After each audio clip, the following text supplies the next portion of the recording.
퇴근길에 좋은 파트너 YTN 뉴스 FM 뉴스 정면 승부.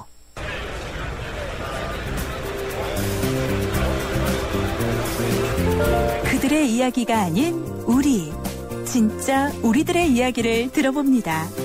시장에서 만난 오늘의 민심, 시장의 소리. 안녕하세요. 봉천시장에 치킨 사러 나온 박세용입니다. 정부에서 지금 대책이라고 내놓은 것도 기껏해야 벌금 좀 물린 거 조금, 그것도 얼마 안 되더라고요. 그 영업정지 조금 시킨 건데 그런 거 가지고 페널티라고 준 것도 지금 국민들 입장에서는 충분치 않은 것 같고, 이런 개인정보가 유출되지 않도록 특단의 어떤 조치가 필요할 것 같고요. 영업정지 가지고는 별로 큰 어떤 페널티가 될 거라고 생각하지 않거든요. 지금 되게 문제가 되는 게 TM분들, 텔레마케팅 분들에 대해서, 특히 아웃바운드 쪽 텔레마케터들의 생계에 대해서 굉장히 문제가 많다, 이렇게 얘기가 나오고 있는데, 정부가 어떻게 이 사람들을 해고하지 마라, 계속 써라, 이렇게 얘기하는 것도 되게 웃긴 거라고 생각하거든요. 왜냐면 우리나라는 자유민주주의 국가잖아요. 그런 국가에서 정부의 어떤 기업에다가 고용 인원들을 일도 시키지 못하게 만들어 놓고서 이 사람들을 계속 고용을 유지해라 하는 거는 말도 안 되는 그런 거고, 영업정지 이런 쪽보다는 다른 쪽으로 어떤 방법을 대책을 마련을 해야 될 것 같아요. 네, 뉴스 정면 승부 3라운드 문을 엽니다. 오늘 시장의 소리 어떻게 들으셨는지요? 봉천시장에 치킨 사러 나오신 박세용 씨의 의견 들어봤죠? 저희가 개인정보 유출이 된 다음에 전화영업, 준말로 TM이라고 하는데 텔레폰 마켓이요. 전화영업에서 일하고 있는 직원들이 불이익을 겪는 것에 대해서는 우려의 말씀을 해주셨고요. 정부가 제대로 대책을 마련해야 한다, 이런 지적해 주셨습니다. 네, 갑자기 대책 내놓았는데 오히려 대책이 틀렸다, 잘못됐다, 그러면 이게 무슨 대책이겠어요. 네. 그리고 오늘 뉴스 정면 승부 yes or no, 여러분과 함께하는 질문이 이석기 의원에게 내려진 징역 12년 선고 적절합니까? 라는 질문으로 여러분과 함께하고 있는데요. 6312님은요. 적절하고 당연한 결과지요. 명확한 증거들이 제시되었고 사법부의 검토를 통해 나온 결과이기 때문에 이 판단이 잘못되었다고 지적한다는 것은 우리나라 법도 틀렸다고 비판하는 것과 다름이 없겠지요. 12년 선고 적절합니다. 라고 이렇게 의견 주셨고요. 9992님은요. 너 한 사람의 증언과 녹취만으로 증거가 충분하지 못한 것 같습니다. 이 사건에 대해 좀 더 세심하고 정확하게 볼 필요가 있습니다. 정권이 바뀌고 10년 뒤에 무죄로 판명 날지도 모르는 일이니까요. 마음에 와닿는 결과는 아닌 것 같습니다. 라는 의견 주셨네요. 네, 제가 지금 몇 분 의견 소개해드렸는데요. 여러분 혹시 의견 같으신지 다르신지 여러분의 의견 기다리고 있습니다. 휴대전화 우물정 0945번, 그리고 스마트폰 저희 YTN 나도 애플리케이션이죠. 이름이 예스인데 예스에 있는 게시판에 의견 보내주시면 되겠습니다. 선물도 준비되어 있습니다. 잡지 구독권 그리고 영화 예매권도 준비되어 있습니다. 자, 그러면 뉴스 정면 승부 3라운드요. 곧바로 소치 동계올림픽 현장으로 가겠습니다.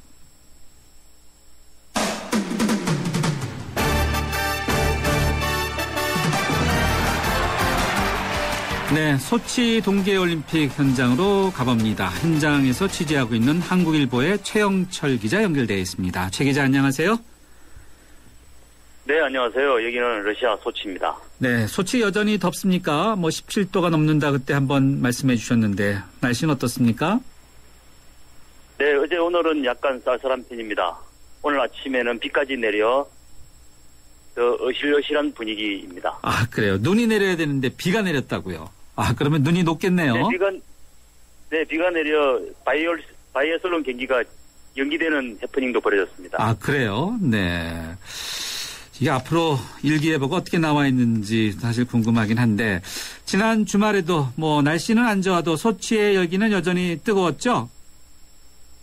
네, 그렇습니다. 먼저 안현수 선수 이야기를 안 드릴 수가 없는데요. 그렇죠. 네.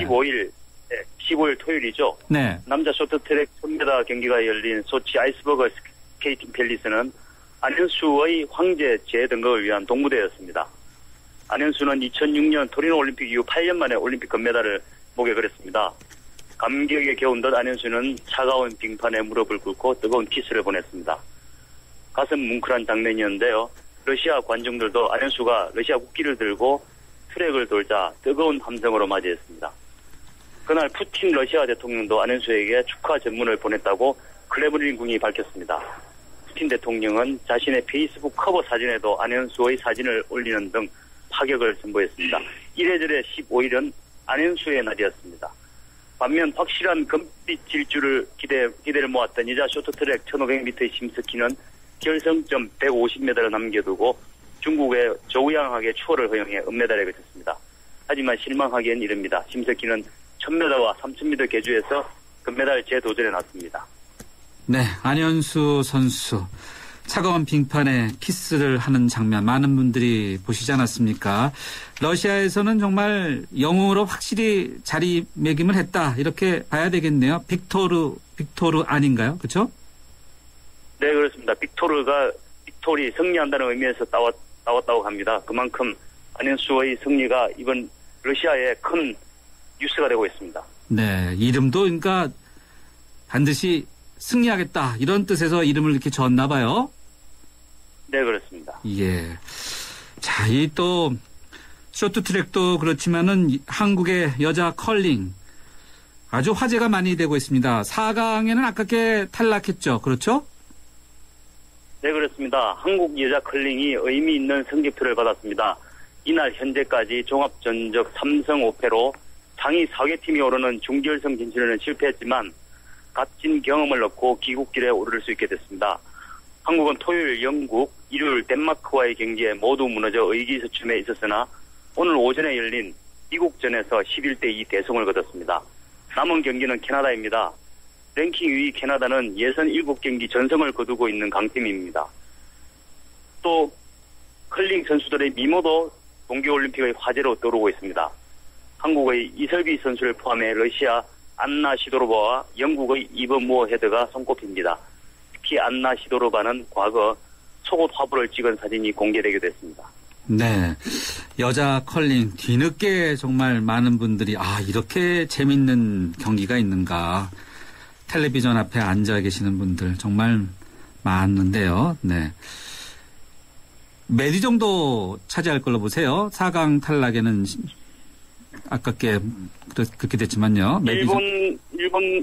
일본과 8, 9위를 놓고 다투지 않을까 보입니다. 8, 9위요. 네. 일단 네네. 10위권에서 10위에서 출발했지만 이제 완전 바닥에서는 한두 단계는 올라설 수 있는 가능성이 있네요. 그러니까. 네, 그렇습니다. 예.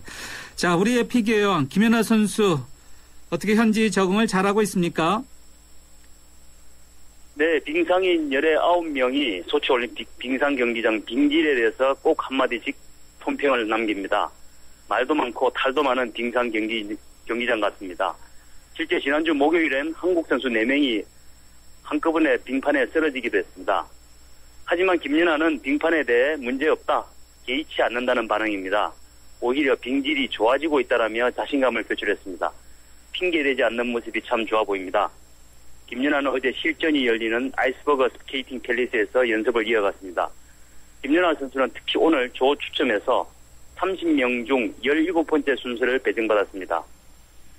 마사다 마오가 맨 마지막 30번째, 리프니츠카야가 25번째입니다.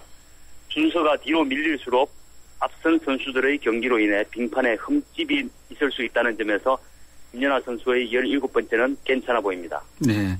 자, 오늘 내일 소치에는 어떤 경기가 이어집니까? 네, 우선 여자 컬링 캐나다전이 예고되어 있습니다. 앞서 말씀드린 것처럼 캐나다는 이번 대회 예선 7전 전승을 거두고 있습니다. 랭킹 10위인 우리 선수들에겐 분명히 힘든 상대이지만 최선을 다해주길 기원합니다. 쇼트트랙 여자 1000m 예선에서 심석희, 박성희, 김아랑 선수가 출전합니다.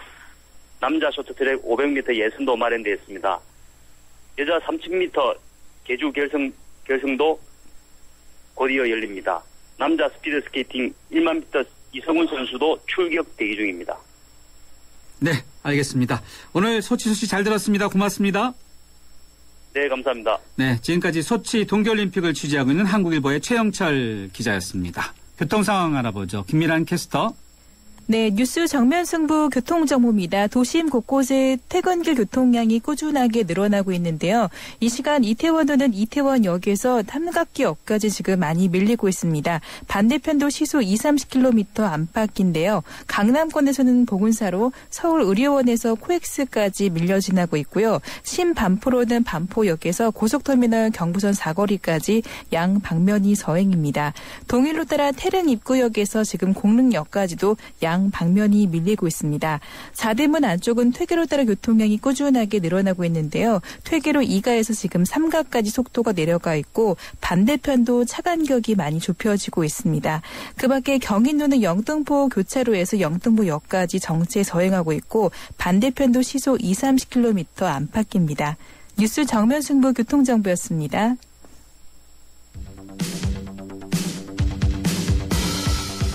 퇴근길을 함께하는 냉철하고 따뜻한 뉴스 정면 승부. 뉴스 정면 승부는 여러분의 참여를 기다립니다. 50원의 유료 문자 샵 0945와 YTN 라디오 스마트폰 어플리케이션 예스를 통해 여러분의 의견을 보내주세요. 뉴스 정면 승부는 여러분의 의견에 항상 귀 기울이고 있습니다.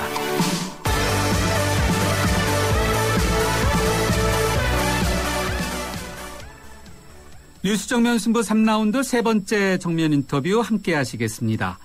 이집트 시나이 반도에서 한국인 탑승 관광버스를 상대로 한 폭탄 테러가 발생해서 한국인 3명이 숨지고 14명이 다쳤습니다. 더 늘어날 가능성이 큰데요. 정부에서는 이번 테러와 관련해서 긴급 대책회의를 소집하고 신속 대응팀을 현지로 급파했습니다. 분쟁 지역 전문가이신 김영미 PD 전화로 연결해서 현재 상황은 어떤지 사건 경위 등과 관련해서 이야기 들어보도록 하겠습니다. 김영미 PD님 안녕하세요. 네, 안녕하십니까. 김영미 PD입니다. 네, 현재 테러가 발생한 이집트 시나이 반도 어떤 상황인지 분위기가 어떤지 궁금합니다. 네, 제가 현지 기자들 연결해서 지금 그쪽 상황을 물어보니까요. 그 타바 국경 주변에 이집트 군경의 경비가 굉장히 삼엄하다고 들었는데요. 네. 군경조차도 현재 그 테러가 언제 일어날지 몰라서 되게 마음을 졸인다고 합니다. 그동안 시나이 반도에서 테러로 인해 희생된 이집트 군경이 100명이 넘어가기 때문에 아마도 그런 것 같습니다. 네, 100명이 넘다. 아유, 정말. 자, 앞서 말씀드린 것처럼요. 현재까지 집계된 결과를 보면 한국인 3명이 숨지고 한 14명이 이제 다쳤다고 알려졌는데 인명피해가 더 늘어날 가능성 여러 가지 이야기가 들리고 있는데 어떻게 파악하고 계신지요? 예, 제가 그 사고 난 버스 사진을 봤는데요. 생각보다 큰 폭탄이 터진 것 같지는 않게 보입니다. 테러의 원조인 이라크나 아프간 같은 경우는 수백 명이 한꺼번에 죽을 수 있을 만큼 굉장히 큰 위력 있는 TNT나 이런 것들을 쓰는데, 네. 버스 상태를 봐서는 그거보다는 그거보다 많이 위력이 약한 그런 폭탄이 터지지 않았나 이렇게 생각이 드네요. 그래서, 뒤쪽에 계신 분들은 그래도 좀 부상 정도가 많이 가벼울 거라고 생각이 듭니다. 네. 자, 그나마 다행인데, 자, 이번 테러 사건, 그 경위 어떻게 파악하십니까? 네, 지난 3년간 이집트에서 이집트 혁명이 일어나고 무바라크 전 대통령이 축출되면서 무슬림 형제단의 무르시 대통령이 이제 정권을 잡았는데요.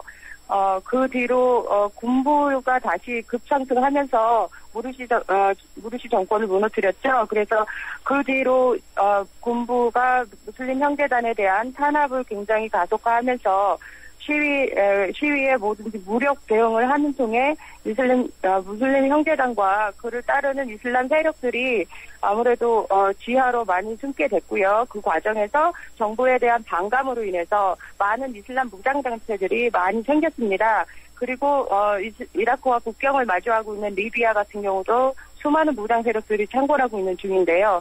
그 지리적인 위치 때문이라도 시나이 반도가 이슬람 무장단체들의 어떤 그 센터 같은 역할을 지금 하고 있는 걸로 보입니다. 네, 시나이 반도가 그 무장단체들의 센터 같은 역할을 한다. 그러면 이전부터 이렇게 위험한 지역이다라고 볼 수 있겠네요. 그렇죠? 네, 시나이 반도가 구체적으로 위험해진 조짐이 보인 것은 작년 여름부터 급상승했는데요. 그 이유는 무슬림 형제단의 시위에 무력 대응으로 인해서 수백 명이 사망하면서 그 난을 피해서 시나이 반도로 숨어든다는 그런 첩보가 있었고요. 그 즈음에서 수많은 테러 사건들이 일어났고 무장 단체들에 의해서 송유관 파손 사건이나 군경 테러 그다음에 그쪽을 지나가는 민간인들에 대한 테러 위협 이런 것들이 급상승했습니다. 그래서 지금까지 지난 여름부터 지금까지 계속 여행 제한 구역으로 외교통상부에서도 그 얘기를 했고 그래서 그 모든 것들이 위험한 조짐이 아니었나 생각합니다. 단지 홍보가 잘 되지 않았고 여행사들이 그런 부분들을 관광객들한테 숙지를 시켜주지 못한 점 이런 점이 오늘 같은 사고를 불렀다고 생각합니다. 네, 그렇게 위험한 지역인데 성지 순례를 할 때는 또 빼놓을 수 없는 그런 지역인가 보죠? 왜 그렇습니까? 네, 시나이 반도에는 모세가 10계명을 받은 시나이산이나 그 홍해를 가로질른 홍해 아침이라고 해서 그런 기독교인들한테는 구약 성경에 나오는 굉장히 중요한 성지입니다. 그 기독교인들뿐만이 아니라 유태인들한테도 굉장히 중요한 성지인데요. 저희 그곳을 성지 순례하는 것이 일생에 한 번 소원이라는 그런 사람들도 많았고 한국에서는 각 교회마다 좀 모임 같은 걸 만들어서 성지 순례를 하러 많이 오는 걸 봤고요. 심지어는 그 시나이 반도 같은 데서는 한국인들이 많이 여행 온다는 것은 모두들 알고 있고요. 시나이산 입구에 이제 낙타 보는 그런 낙타몰이꾼 이런 사람들도 간단한 한국말을 할 정도입니다. 아, 그 정도예요? 네. 자, 이번 테러 왜 그랬는지 아직 밝혀지지 않고 있는데 김영민 PD께서는 왜 한국인 관광객 그리고 성지 순례객을 대상으로 이런 테러가 일어났다고 보시는지요? 네, 첫 번째는 이슬람 무장단체들의 자기 세력 과시라고 보고요. 두 번째는 그 관광객을 위협함으로써 전 이집트 정부에 타격을 주기 위한 것이 아닌가 생각합니다. 관광 수입이 국가 재정의 대부분을 차지하는 이집트 같은 경우는 관광객이 줄어들수록 그만큼 정부가 신뢰를 잃게 됩니다. 그래서 시나이 반도에 찾아오는 관광객들을 테러함으로써 정부에는 아주 심각한 위협을 안겨줄 수 있다는 판단하에 이런 테러를 한 것 같습니다. 네, 정부의 신뢰성을 흔들겠다. 네.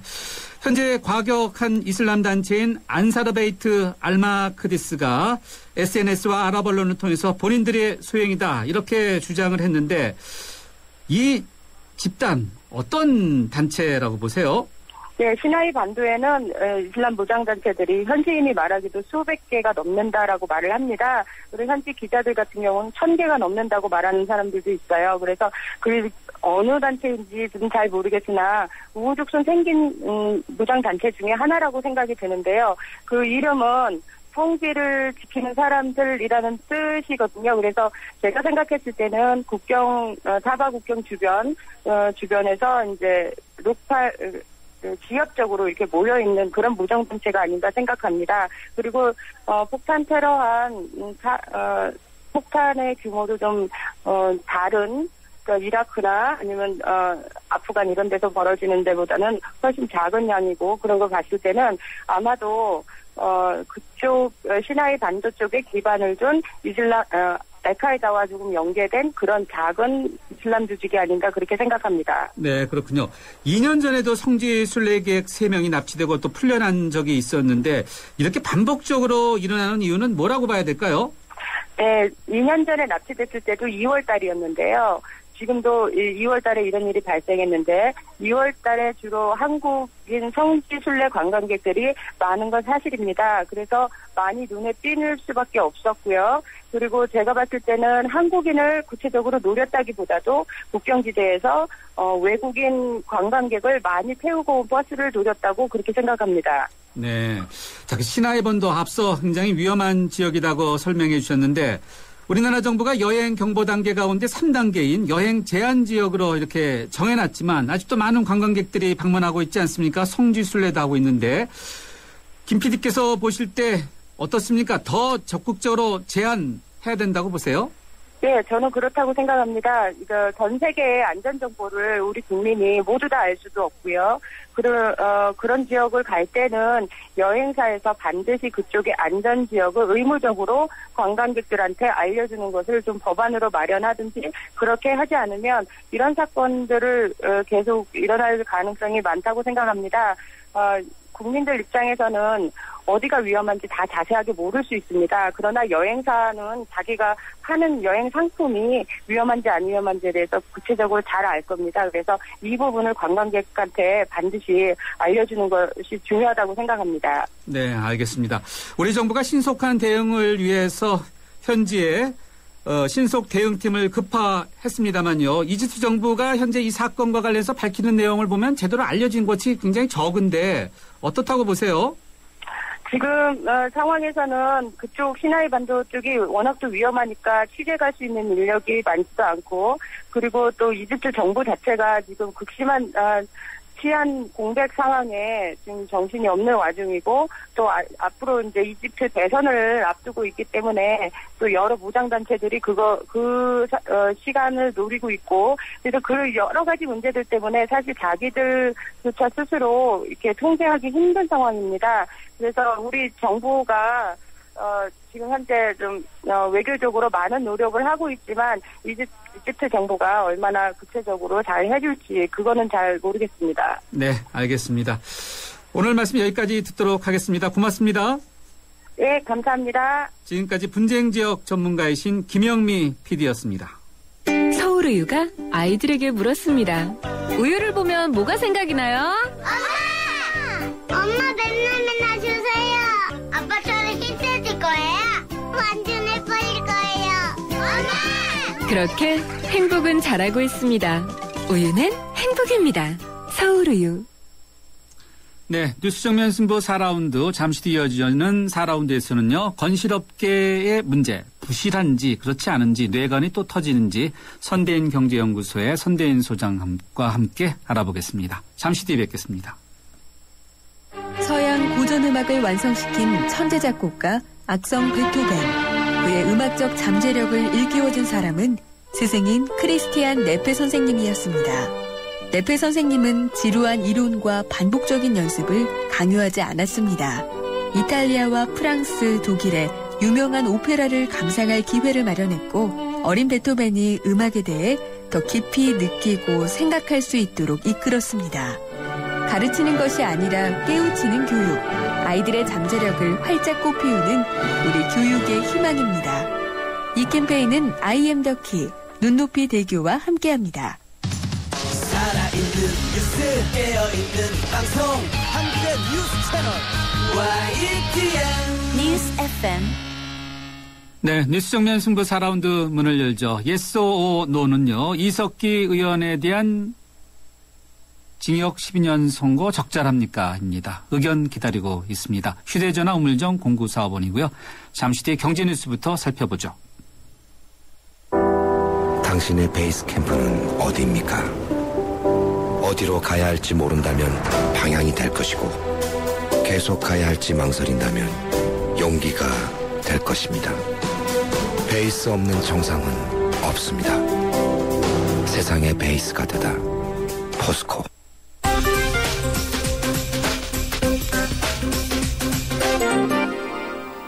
네, 경제뉴스 살펴보겠습니다. 머니투데이의 김태은 기자 연결되어 있습니다. 김 기자 안녕하세요.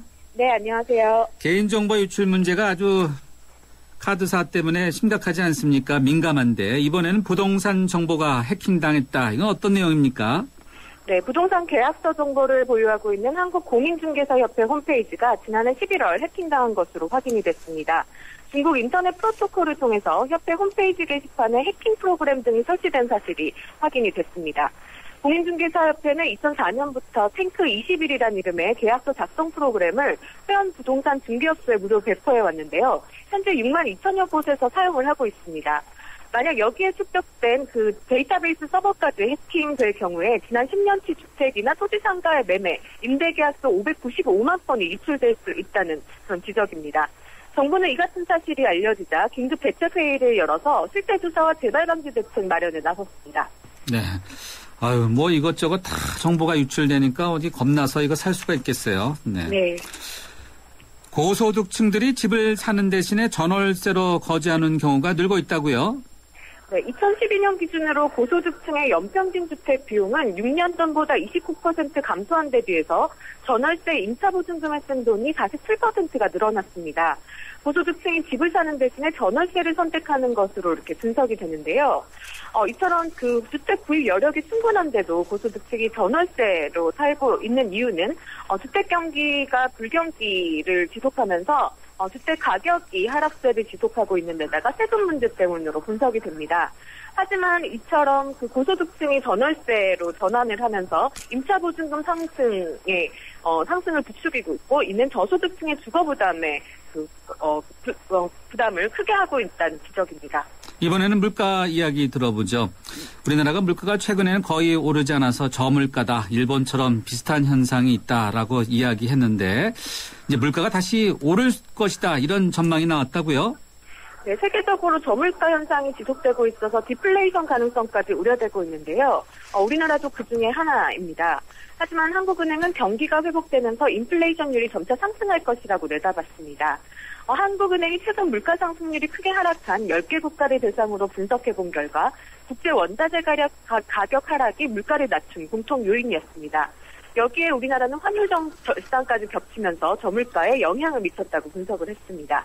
하지만 금융위기 충격을 벗어나서 회복세로 접어들어서 2016년부터는 저인플레이션 현상이 완화될 것, 즉 물가가 상승세로 전환될 것이라고 그렇게 예상을 했습니다. 네, 알겠습니다. 오늘 경제뉴스 브리핑 잘 들었습니다. 고맙습니다. 감사합니다. 지금까지 머니투데이의 김태은 기자였습니다.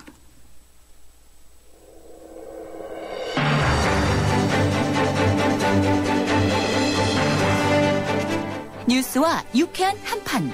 뉴스 정면 승부. 진짜 경제 이야기. 경제로 보는 세상. 네, 기업들의 실적 발표, 지난해 4분기 실적 발표가 거의 마무리되는 그런 단계인데요. 특히 눈에 띄는 것 가운데 하나가 이제 건설업체들입니다. GS건설, 삼성, 엔지니어 등을 비롯한 이 대형 건설업체들이 해외 사업으로 입은 손실이 엄청나게 커서 성적표가 매우 좋지 않습니다. 이제 증권가에서는 상당수 건설 회사가 올해 실적에 해외 플랜트 손실 비용을 반영해서 이제 기존 부실을 많이 떨어낸 상태다. 그래서 또 여기에다가 정부의 부동산 규제 완화 정책까지 덧붙여져서 이제 경기가 조금씩 좋아질 수 있다. 이런 장밋빛 전망을 내놓고는 있는데요. 정말 그런지 안 그런지 경제로 보는 세상에서 선대인 경제연구소의 선대인 소장 모시고 바로 이 문제 자세히 들어보도록 하겠습니다. 소장님 안녕하세요. 네, 안녕하세요. 반갑습니다. 네, 반갑습니다. 네, 뭐 건설업계가 참 경기가 좋지 않다. 또 부실 상태가 심각하다. 그래서 후폭풍이 예상된다. 이게 어제 오늘의 이야기는 아닌데요. 네. 특히 건설사들이 해외 공사에 대해서 저가로 수주한 문제, 뭐 네. 프로젝트 파이낸싱이라고 하나요? 네, 네. 아, 예. 그렇습니까? 뭐 해외 수주도 프로젝트 파이낸싱 기법 이용한 경우도 있지만요. 네. 뭐 우리가 흔히 이제 PF로 축약해서 이야기하는 네. 뭐 프로젝트 파이낸싱 문제는 네. 국내 이제 아파트 건설 사업장에 주로 문제가 됐고요. 네. 예. 뭐 예를 들어서 뭐 쿠웨이트라든지 네. 국내 유수 건설사들이 이제 중동 특히 네. 한때 이제 건설 촉수를 우리가 누렸던 곳 네. 아니겠습니까? 네. 정유 플랜트 공사도 있었다고 들었는데 네. 이곳에서 경쟁이 치열하다 보면은 이제 저가 수주를 하는 경우가 많지 않습니까? 네. 이런 경우 이게 문제가 없습니까? 문제가 많죠. 많아요. 그리고 그 문제가 많은 게 이제 지난해부터 해서 조금씩 이제 표면화되고 있는 거고요. 그것이 터진 건가요? 이제 뭐 본격적으로 터졌다고 하긴 그렇지만 뭐 지난해 그 1분기부터 해서 네. 뭐 GS건설이라든지 네. 아까 말씀하신 삼성 엔지니어링 같은 주가가 반토막 났어요. 그들 예, 회사들이요. 뭐 주가가 네. 반토막 났을 뿐만 아니라 갑자기 부채가 막 몇천억 원씩 이렇게 네. 거의 조 단위에 육박할 정도예요. 그렇죠. 네. 그런 이제 사태가 벌어졌는데 뭐 아직 마무리 단계는 아니고 좀 더 남아 있는 부분들이 사실 크다. 이걸 이제 배경을 먼저 좀 말씀드릴 필요가 있어요. 어떤 거죠? 네. 국내 건설 업체들이 2000년대 이제 부동산 붐을 타고 네. 건설업체들 수도 많이 늘어났고 규모도 이제 되게 많이 커졌습니다. 네. 근데 이 업체들이 대부분 그전에 국내 이제 민간 주택 시장에서 뭐 아파트 건설 수주 경쟁을 하고 또 그때 뭐 수익성도 좋았죠. 그리고 또 한쪽에서는 이제 정부가 이 뭐 각종 공공 토목 사업들 이런 걸 진행하면서 그런 걸 가지고 이제 그 외환위기 이후로 건설업체 수가 한 3배 정도 늘어났었거든요. 예. 그런데 뭐 아시다시피 2008년 경제 위기 이후로 뭐 한국 주택 시장도 얼어붙었고 그러면서 국내 이제 주택 수주 물량이 확 줄어든 거죠. 또 일시적으로 이제 그걸 뭐 보완한다고 정부 차원의 4대강 사업 같은 이제 대규모 뭐 토건 사업들 벌렸지만 네. 그것도 뭐 계속 지속할 수가 없잖아요. 그러니까 이제 좀 뭐 상대적으로 큰 업체들이 당장 일단 뭐 살아남아야겠다. 그러면서 이제 중동으로 몰려간 거죠. 중동에 이제 해외 플랜트 같은 것들. 예. 이런 것들 이제 건설을 해주면서 거기서 네. 이제 이 매출 규모를 키웠던 거죠. 근데 그게 이제 뭐 당장 이렇게 이제 매출 규모를 키워서 좀 뭐 몇 년간 버티면 네. 국내 부동산 경기가 좋아져서 괜찮아지지 않을까. 이렇게 생각하면서 그 당시에 이제 저가 경쟁 또 네. 출혈 경쟁을 했는데 예. 이제 그게 몇 년 지나서 이제 공사를 완료되고 이제 결산하는 시점이 되니까 예. 이게 이제 뭐 당초에도 원래 적자라고 예상을 했는데 대규모 적자로 이제 반영이 되고 있는 거죠. 자, 이 저가 출혈 경제, 부동산 경기에 봄이 오면은 네. 전체적으로 다시 선순환돼서 좋아질 수 있겠다라는 기본 전략, 전제의 전략이 오히려 이제 악순환이 되는 고리가 그렇죠. 그러니까 됐겠네요. 뭐 부실을 털어낼 건 털어내고 네. 또 한편으로는 당장 좀 뭐 고통이 있더라도 약간 이제 내실 있게 경영하는 게 필요했는데 네.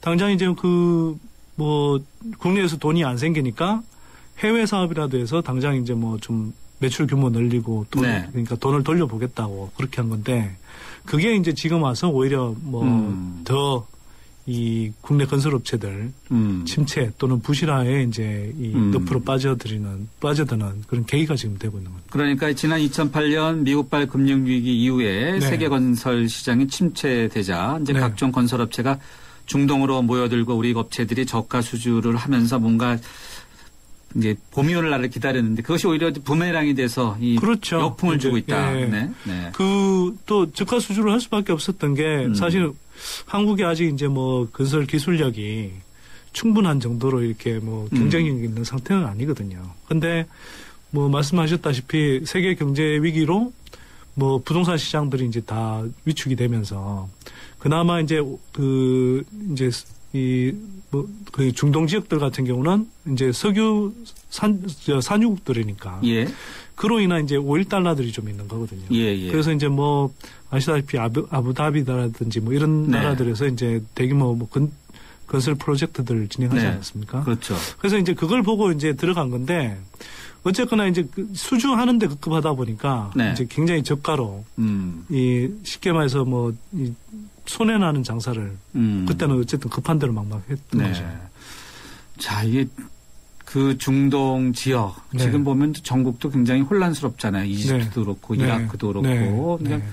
경기 자체도 그런데 전국마저 혼란스러우니까 이 네. 우리 기업들이 거기서 경쟁력 확보 또 제대로 이 건설업을 키워가는 곳은 상당히 애로사항도 많을 수밖에 없겠어요. 네. 네. 그러니까 원래는 대다수 건설업체들이 일부 뭐 이제 저 엔지니어링 업체들은 원래부터 네. 이제 뭐 이 해외 시장도 눈 돌리고 있었지만 예.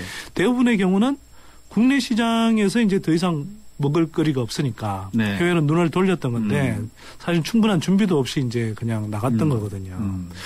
그리고 이제 지금 문제는 뭐냐면 일부에서는 그 뭐 지난해 이제 GS 건설이라든지 삼성 엔지니어링처럼 그 해외 이제 저가 수주에 따른 뭐 부실을 회계에 반영하면서 일정하게 부실을 털어내고 있다. 이렇게 이야기를 하고 있는데 제가 볼 때는 아직 많이 멀었다고 생각합니다. 아직 멀었다. 마무리 단계는 마무리 단계는 결코 아니고요. 그래요. 근데 예. 그 지금 언급해 주신 그런 건설업체들 같은 경우는 뭐 빌딩도 팔고 서울 시내 주요한 지역 또 여러 가지 그런 자산 매각 절차를 통해서 금융 구조를 좀 더 선순환시킨다고 발표는 하는데 이것만으로는 부족해 보인다는 지적이시네요. 그렇죠. 충분하지 않고요. 왜냐하면 또 문제는 뭐냐면 이 상황에서도 계속 문제가 더 생기고 있는 거거든요. 왜냐? 예를 들면 우리가 이제 보통 2009년, 2010년, 2011년 이럴 때 이제 이 해외 시장에 가서 저가 수주를 굉장히 많이 했거든요. 그런데 지난해까지 돌아온 게 뭐 전체 물량의 한 15, 20% 정도. 그게 이제 지금 공사가 마무리되면서 이제 결산을 하게 되고 그게 이제 거기에서 이 발생한 그 손실을 이제 회계장부상에 이제 기록하게 된 건데 그 상태에서도 지금 뭐 몇몇 업체들은 뭐 하여튼 수천억 원대 이제 부채가 늘어나는 상황이 됐잖아요. 영업 손실을 보게 됐잖아요.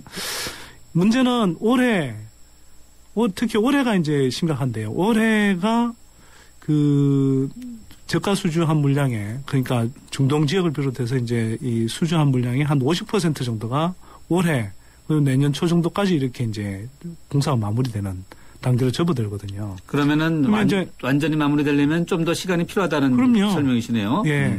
그 전체적으로 보면 아직 60-70% 이상의 물량들이 이렇게 향후 1, 2년 안에 이 마무리되도록 돼 있고 그렇게 따지면 마찬가지로 계산을 해보면 물론 뭐 그 중에는 꼭 모든 업체들이 다 저가 수주를 했다는 건 아니고요. 일부 뭐 업체들 중에는 나름대로 이렇게 그 현장을 골라가면서 이제 알찬 수주를 한 경우도 있지만 상당수는 이제 앞에 말씀드렸던 건설 업체들처럼 출혈 경쟁을 한 경우들이 많거든요. 그러면 그런 것들을 이제 회계 그 실적을 반영하는 단계에 오면 상당히 이제 큰 부채 증가라든지 또는 영업 손실의 이제 급증이라든지 이런 상태로 나타날 수 있다는 거죠. 한때는 국내 대형 건설업체들이 참 주가도 좋고 여러 가지 참 일자리도 많이 창출하고 그랬었는데 최근 대학생들 건축학과 관련 보면은 취업이 잘 안 된다고 그런 얘기를 참 많이 하더라고요. 다 영향이 있겠네요. 당연히 영향이 있는 거고요. 그런데 거꾸로 이야기하면 사실은 우리가 지금 OECD 국가들 가운데 건설업 비중이 한 OECD 평균의 한 2배 정도 됩니다. 아, 그래요? 그러니까 사실은 우리가 이제 그 뭐 중국처럼 이렇게 아직 개발도상국 상태고 또 뭐 중국의 서부처럼 이제 뭐 개발할 지역들이 많다면 그 정도 몸집을 유지하는 게 뭐 앞으로도 필요할지 모르겠으나 지금 남한 자체의 상황만 놓고 보면 지열 건물 다 짓고 뭐 뚫을 도로 다 뚫고 뭐 그런 상태거든요, 사실 대부분. 그러면 이걸 이제 점진적으로 이렇게 줄여갔어야 되는데 그동안 2000년대 부동산 이제 투기 거품에 편성해서 지나치게 이제 건설업체들이 막 이 외형 확장을 했던 거거든요. 근데 이걸 이제 지금 물론 뭐 급격한 부실 구조조정 또 건설업계의 이제 구조조정이라는 게 쉽지는 않은데 그래도 경제위기 이후로라도 우리가 이제 점진적으로 그 작업을 해왔어야 되는데 그걸 지금 계속 지연시켜 놓은 겁니다. 그러니까 이제 지금 건설업체들이 사실 좀비 상태로 지금 많이들 살아있는 거거든요. 좀비 상태라고 말씀하시니까 건설업체 분들이 좀 서운해할 것 같아요. 그럴 수는 있는데요. 사실은 이건 뭐 꼭 저만 쓰는 표현은 아니고 그래요? 많은 분들이 씁니다. 왜냐하면 좀비라는 것의 이제 특징이 뭐냐 하면 좀비는 영화 보신 분들은 아시겠지만 이렇게 그 멀쩡한 사람들을 이제 뭐 어떤 식으로든 또 좀비로 만들어 버리잖아요. 근데 이 좀비 건설업체라는 건 사실은 시장에서 퇴출돼야 되는데 정상적인 상황이라면 뭐 정부가 예를 들어서 사대강 사업 같은 통운 사업을 벌여서 이렇게 받쳐준다. 또는 지금처럼 과다하게 부동산 부양책을 펼쳐서 가게한테 빚내서 집 살게 해서 이렇게 뭐 분양 물량을 받아준다든지 또는 해외 저가 수주로 몇 년 이렇게 버티게 한다든지 뭐 그렇게 해서 살아남을 수 있는데 이 과잉된 업체들은 어떤 식으로든 구조조정이 돼서 이렇게 그 시장 규모, 줄어든 시장 규모에 맞게 그 건설업계 자체가 이렇게 축소될 수밖에 없는데 뭐 예전에 호황기 때 이렇게 살아남아, 그러니까 다 먹고 살던 기업들이 계속 좀비 상태로 먹고 살게 하니까 이 업체들이 살아남기 위해서 덤핑을 하고요. 또 살아남기 위해서 또 자금이 필요하니까 어떤 식으로든 돈을 회전시키기 위해서 또 분양을 하는 거거든요. 그래서 여러분 이 방송 듣는 분들 신문 잘 보시면 요즘 뭐 집값 바닥론가를 하는 한편의 배경이 뭐냐면 제가 볼 때는 뭐죠? 그거 상당히 궁금해요. 2014년 2월 바닥을 쳤다라고 생각하신 분들이 많은데. 뭐 집값 바닥 전혀 아닌데요. 그래요? 결론적으로는 2월과 3월에 2000년대 이후로 가장 많은 분양 물량이 쏟아집니다. 네. 왜 그럴까요? 건설시장 침체고 아직 저는 집값 바닥이 아니라고 보지만 설사 집값 바닥이라고 하더라도 지금 우리가 화랑이라고 전혀 느끼지는 못하는 수준이잖아요. 그런데 네. 사상 최대의 분양 물량이 쏟아진다. 네. 굉장히 이상하지 않습니까? 그 사상 최대의 분양 물량, 호황기 때도 못 받아줬던 그 분양 물량을 지금 같은 침체기에 사상 최대 분양 물량을 다 받아줄 수 있겠냐는 거죠. 왜 그렇게 분양 물량이 쏟아지냐? 네. 퇴출돼야 될 건설업체들이 퇴출되지 않고 네. 계속 살아남아 있어서 살아남기 위해서 계속 분양 물량을 쏟아내는 겁니다. 그래서 당장은 지금 정부 부양책이다. 또 언론에서 부동산 광고를 유치해야 되는 언론사들에서 집값 바닥이다. 빚내서 집 사라. 이렇게 해서 일정하게 일부 지역에서는 분양이 될지 모르겠으나 또 이게 대규모 미분양으로 남을 가능성이 상당히 높거든요. 그러면 이게 또 이제 건설업체들한테 엎친 데 덮친 격으로 또 이제 부실로 남아서 추가적인 실적 악화로 이어질 가능성이 상당히 높다고 저는 봅니다. 네. 정부가 사실 지난해 한 2차례 정도 했나요? 이제 네. 부동산 대책을 내놓으면서 부동산 네. 경기 이제 활성화 대책을 이제 네. 많이 내놓았는데 네. 근데 이것으로 일부에서는 네. 일부라고 하는 게 맞을까 모르겠는데 일부에서는 이제 드디어 경기가 돌아섰다라는 보도가 상당히 많이 나오고 있지 않습니까? 네. 부동산이 바닥을 쳤다. 네. 근데 소장님은 네. 이제 그걸 인정 못 하신다는 거죠. 당연히 못 할 수밖에 없죠. 왜냐하면 기사의 양으로만 보면 일부가 아니라 거의 대다수죠. 사실은. 근데 통계치로 봤을 때 거래가 많이 늘어나고 있다는 이제 통계치까지도 이렇게 덧붙여서 보도가 나오고 있는데. 방송에서 이런 표현 막 쓰면 어떨지 모르겠는데요. 네. 제가 보기엔 황당합니다. 왜 황당하다? 통계가 있는데요. 통계를 정반대로 그러니까 예를 들어서 플러스라고 통계가 나왔는데 그걸 마이너스라고 계속 대다수의 언론들이 마이너스다 떠들어버리면 사람들이 마이너스로 인식하는 상태까지 와 있다고 저는 봅니다. 이번 통계가. 예를 들면 이렇습니다. 말씀이 나왔으니까 한 가지 이제 집값 바닥론에 가장 이제 중요한 근거로 제시되는 게 1월 달에 주택 거래량입니다. 네. 이 주택 거래량이요. 지난해 12월에 한 9만 호 정도에서 지금 5만 8천 호 정도로 줄었거든요. 네. 줄었는데 거래가 살아난다고 하면서 집값 바닥론의 주요한 근거가 됩니다. 그러면 그래서 그 근거가 뭐냐? 한편 이렇게 비교합니다. 지난해 12월과 비교하지 않고 2012년의 1월, 또 2013년의 1월, 또 2009년의 1월 이런 해하고 같은 그러니까 매년 1월하고 비교를 하는 거예요. 그때와 비교해 보니까 거래량이 늘어났어 라고 주장하면서 예년이라고 표현하죠. 예년과 다르게 1월에도 거래량이 줄지 않았다 이렇게 표현하고 있습니다. 그런데요.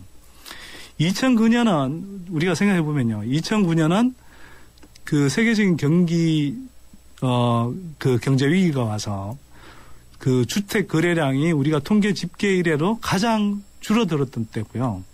또 2012년과 2013년 1월은 그 전해까지 취득세 감면 혜택을 줘서 급격한 그 취득세 감면 혜택 기간이 끝나고 나서 급격한 거래 절벽이 왔던 기간입니다. 그러니까 비교의 준거에 틀렸다. 준거점이 틀렸다. 아주 극단적으로 거래량이 적었던 해들을 기준으로 해서 네. 그때보다 늘어났지 않느냐. 그러니까 지금 거래량이 늘어나서 회복되고 있다라고 얘기를 하는데 오히려 네. 그 취득세 감면 기간이라든지 이런 예외적인 상황이 없었던 때와 비교하면 거래량이 오히려 훨씬 더 위축되고 있는 상황입니다. 그렇다. 네. 훨씬 더 위축되고 있다라고 이제 소장님께 설명해 주는데 그러면요 건설업체가 조금 더 이제 회복 기미를 보이고 있다는 부분에 대해서 이제 소장님께서 그렇지 않다라고 좀 지적을 해 주시는 문제인데 유동성 문제가 혹시라도 불거져서 앞으로 네. 유동성 그러면 제2저축은행 사태가 항상 떠오르는데 혹시 네. 이런 문제 이런 문제가 금융대란이나 건설 대란 이런 게 가능할까요? 건설 대란까지 미리 이렇게 좀 앞서서 그렇게 표현하는 건 뭐 적절하진 않은 것 같고요. 대란 아니면 소란 뭐 이렇게. 지난해까지도 뭐 건설업체들 계속 뭐 실적 악화라든지 부실 문제가 불거지면서 예. 이렇게 뭐 법정 관리나 워크아웃 많이 들어가지 않았습니까? 네네. 지금까지 한 14개 업체 정도가 들어갔는데요.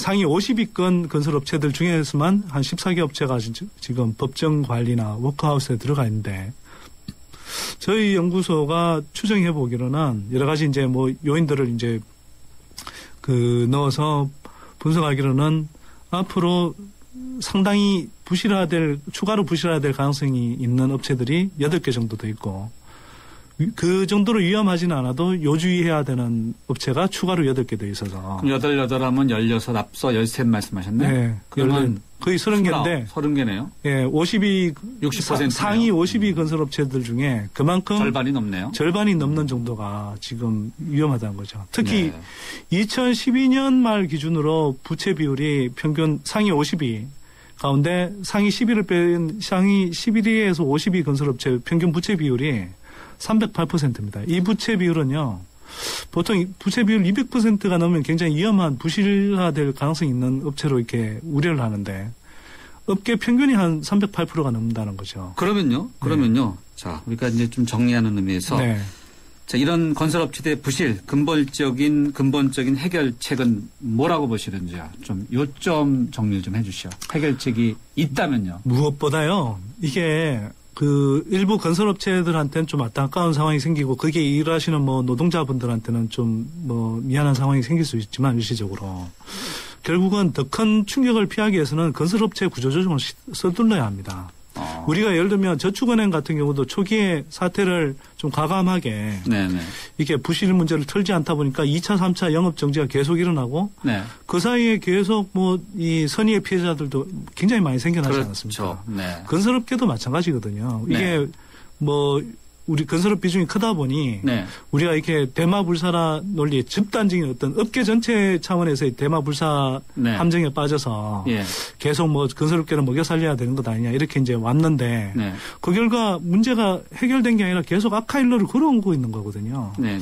그래서 지금이라도 좀 구조조정을 서둘러서 옥석을 가리고 그래야 오히려 부실도 줄이면서 피해를 최소화할 수 있다. 그렇게 봅니다. 알겠습니다. 건설업계 분들이 소장님 이야기 들으면 조금 근데 건설업계들 중에서도 사실 네. 제 입장을 동정하시는 분들이 꽤 많습니다. 네. 네, 알겠습니다. 오늘 말씀 여기까지 듣겠습니다. 감사합니다. 네, 감사합니다. 네, 선대인 소장이었습니다.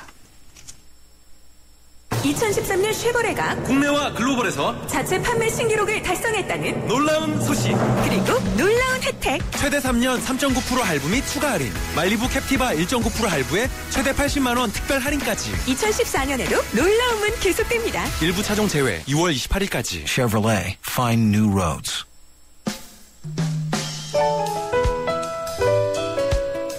네, 오늘 Yes or No 이석기 의원에 대한 징역 12년 선고 적절합니까? 라는 질문으로 여러분과 함께 했는데요. 저희가 자체적으로 받은 문자 집계한 결과는요.